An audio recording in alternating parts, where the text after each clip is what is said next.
What if I told you the FIA just answered Felipe Massa's lawsuit with such a brutal, chest-out response that it didn't just close a door, it slammed it, bolted it, and told him he was naive for even knocking? That's not me being dramatic. That's the tone. The governing body basically painted Massa as tortuous and overly ambitious, a man trying to rewrite history 17 years later, and in the process it sent a message that stung a whole nation. Dream on. From the first lines of their filing, the gloves were off. Massa, they argue, wants to reopen old wounds while ignoring Ferrari's own mistakes in that 2008 campaign. In other words, as if the Renault crashgate in Singapore was just a footnote and the real blame belongs squarely with the Brazilian and his team. And that's the part that makes people furious. The attempt to flip the victim into the culprit. Massa isn't asking to strip Lewis Hamilton of the title. He's asking for recognition that he's the moral champion of 2008 and that the system failed, especially after Bernie Ecclestone admitted he and Max Mosley knew about the manipulation and chose to keep it quiet. If that's true, the farce wasn't accidental, it was institutional. The FIA's reply is icy, calculated, and deeply belittling. The timing is no coincidence either. The hearing is in the UK, the optics are delicate, and the narrative is leaning away from Massa before he even sits down. Ferrari's silence makes it worse. If the Scuderia put their crest behind him, even symbolically, the pressure would be crushing. Instead, silence. The message between the lines is, let the past die. But that silence shines a light on something bigger. The politics in Formula One are off balance.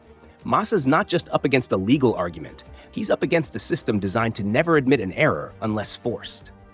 And as all of this swirls, there's a separate storm that Red Bull would rather you not look at too closely.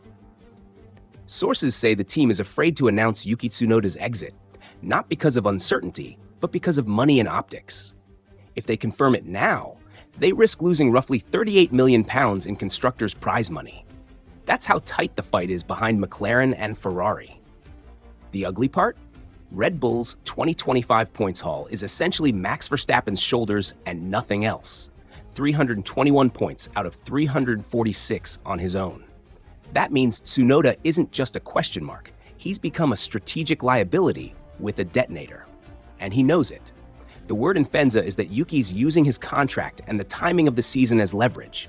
He understands that a dip in form now directly risks tens of millions for the organization. And he also knows Helmut Marko and Laurent Mekies are split over his future. Marko wants the new Academy star, Isaac Hadjar. Mekies sees Tsunoda's commercial pull, especially in Asia, and argues that losing him is a short-sighted blow to sponsorship and market presence. That's the checkmate. Tsunoda has essentially told the team he'll be fully motivated if he's treated with the respect he believes he's earned. That's not a cryptic threat. That's a political move. There are 4 rounds left: Brazil, Las Vegas, Qatar, Abu Dhabi, and every point he scores or doesn't score can swing prize money and sponsor mood. Liam Lawson is there too, watching the pieces move, still in the race for that 2026 seat. But right now, Yuki has the leverage because the team boxed itself into a corner. Announce his departure and risk him switching off. Wait until Abu Dhabi and keep the internal fire burning between Marko and Mekies. Either way, Red Bull's trapped by timing. And then Martin Brundle dropped a grenade. Verstappen deserved a drive-through. He said the FIA needs to stop the nonsense and call things consistently. It landed like thunder because the calendar says Brazil next, Interlagos, where the political heat always spikes. If this incident is re-examined, you could see Verstappen facing retroactive scrutiny or, at the very least, a formal review hanging over the paddock heading into Sao Paulo. Brundle's argument was blunt. On the start in Mexico, Verstappen had no real intention to make the corner and blasted through like it was a rally stage, cutting the escape like a shortcut. Meanwhile, Lando Norris and Lewis Hamilton kept it within the white lines, and Max and Leclerc didn't, but only one of them got hammered in the court of public opinion. For Brundle, the precedent screams for a heavy penalty, drive-through level. Now, the FIA didn't act in the moment, and you can hear the pushback. Max says the car was bouncing and he had to avoid contact, but the footage shows a different kind of commitment. And the real danger here isn't just a single penalty, it's the effect on a title fight. Verstappen's cut the gap to Norris down to 36 points with 4 races and 2 sprints left. One heavy sanction now turns the championship picture upside down. If you think that's dramatic, look at how the Mexico weekend felt from the grandstands. People left the Autodromo Hermanos Rodriguez with the sense the ending had been stolen, quietly. Carlos Sainz's late retirement triggered a virtual safety car that flattened the finale. The Leclerc versus Verstappen scrap for P2, gone. Oliver Behrman versus Oscar Piastri for P4, snuffed out. The FIA's post-race explanation said the marshals needed neutralization to safely remove Sainz's car. Fine, in principle. But the car was in the runoff, the flames were controlled in seconds, and the VSC dragged on long enough to kill the show. When it ended, there was exactly 1 lap left. Too little, too late. Earlier, there was another eyebrow raiser. Marshals stepped onto the track to clear debris after turn 1 contact, and there was no safety car. Liam Lawson came within inches of them. The FIA said the marshals only went out after the field passed and then reversed authorization when someone boxed. But that's exactly the problem. The sequence got messy. You can't tell the world you're fully in control when the visuals show people in harm's way while cars still barrel through. Pile on top of that the Mercedes mess. James Hinchcliffe couldn't believe what he heard on Russell's radio. The team told George to save tires while he was parked behind Kimi Antonelli, cooking his rubber in dirty air and getting stalked by a hungry McLaren. It was classic slow play indecision. Russell was visibly faster, begging for a swap, and when they finally let him go, the tires were gone and the moment had passed. Toto Wolff knows he stirred the pot too. He admitted he toyed with the Verstappen to Mercedes idea over the summer, and that kind of flirtation shakes a driver's trust. In Mexico, you could hear Russell's patience evaporate. Let me try. If it doesn't work, I'll give it back. That's a driver taking the initiative the pit wall didn't. And speaking of contracts, George Russell just sent a serious message with his new deal. In an interview with The Telegraph, he confirmed there's an automatic performance clause for 2026. Hit the targets and 2027 locks in with no negotiation. That effectively fences his seat. If Verstappen decides he wants silver after 2026, he'll have to move someone, and Russell's declared he won't be the easy target. The subtext is savage. Toto admitted to talks with Max. The renewals for both Russell and Antonelli took their time, and George used the delay to carve out a better agreement. He even hinted he wanted to sign back in October 2024, so the team's hesitation ended up costing them leverage and buying him protection. Now imagine the tension that creates later if Mercedes court Verstappen again. You've got a boss who wants freedom to sign the best and a driver who's locked down his territory.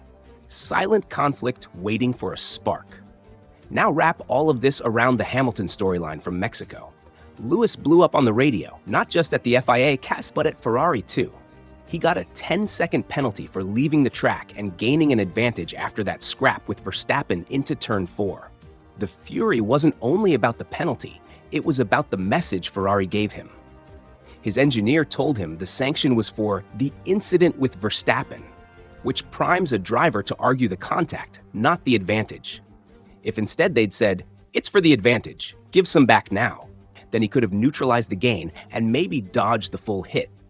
Karan Chandhok called it what it was: poor communication. The steward's document spelled it out, left the track, gained a lasting advantage, didn't give it back. That's why it was 10 seconds. Meanwhile, Verstappen and others cut corners at the start and walked away without action. Alonso and Russell hammered that inconsistency in public. Lewis hinted at double standards. Fred Vasseur called the penalty mismanaged, said 10 seconds annihilated their race, and pointed out that with 5 seconds Hamilton still finishes 4th.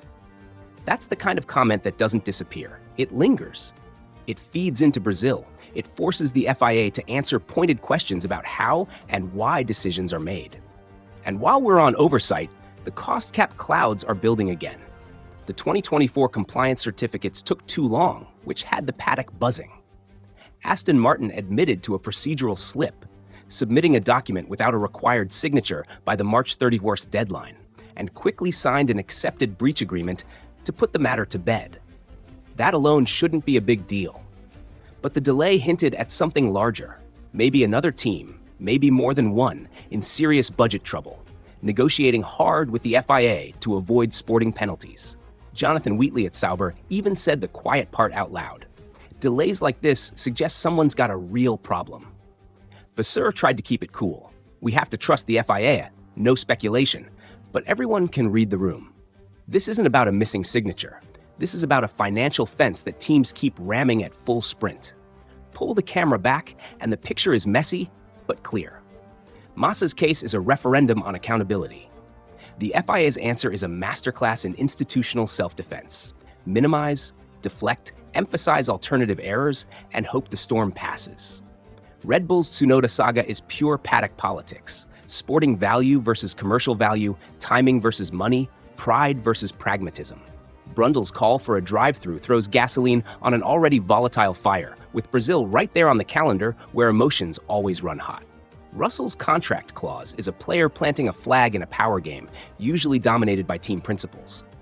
Hamilton's penalty reminds everyone that in modern F1, communication on the radio can be worth as much as a tenth in Sector 2, and inconsistency from race control can undo an afternoon in one line of text. The cost cap rumblings tell you that off-track battles are just as consequential as any on-track dive bomb. Through all of it, the thing that keeps fans hooked, the reason you and I sit here at ridiculous hours refreshing our timelines, isn't just who's fastest. It's who can manage the heat, who can make the right decision in 15 seconds, who can say the right thing on the radio, who can hold their nerve when the rulebook feels like it's written in pencil. Massa wants history to acknowledge the truth. Red Bull wants to keep points and sponsors calm while it decides its future. McLaren wants fairness applied the same way to everyone. Ferrari wants a world where communication doesn't sink Sundays. Mercedes wants optionality and a clear path to the next dynasty without alienating the drivers they've got. The FIA wants order on its terms. And the championship? It's a live wire. Every stewarding call, every VSC timing, every contract clause, every pit wall hesitation, it's all connected. One decision tips the balance. One word in a hearing brief. One lift of the throttle to give back a tenth. One moment of pride, one misread of the room, one marshalling error, one financial footnote signed a day too late. That's how titles turn. That's how legacies are made, or unmade. So here we are, heading into the sharp end, with Interlagos looming and the noise louder than the engines. Massa versus the institution, Tsunoda versus the timeline, Brundle versus inconsistency, Russell versus uncertainty, Hamilton versus the clock and the comms, the FIA versus the perception that its ruler bends. It's all one story, really. Power, pressure, and what people do when they think the margins will save them. In Formula One, margins are everything, until they aren't. Then it's just choices and the cost of getting them wrong.